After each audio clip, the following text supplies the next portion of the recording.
On February 5th, also known as Super Tuesday, voters in 24 states chose their candidates for the general election in November. Well, that didn't take long, did it?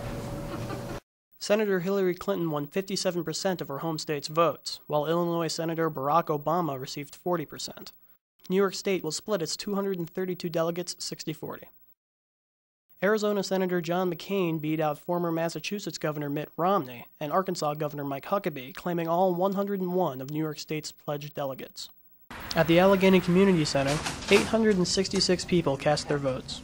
Well, I just feel it's an important election, and I feel that as a registered party member, I want to voice my opinion as to who I feel is best qualified to lead us forth. The number of Democrats voting in Allegheny tripled since the 2004 primary elections. I think it's important for us to vote. It's a privilege to vote. Everybody should vote. At the Washington West Elementary School in Olean, 1,178 people showed up to vote in the Children's Library. About the time school closes and people start getting out of work, it'll get busy again. But hopefully we'll have the bugs ironed out then. New York has the second highest delegate count after California.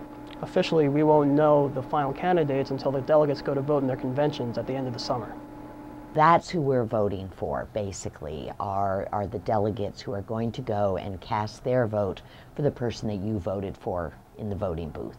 This gets a little complicated, okay, to say the least. For SBU TV, I'm Connor Hale.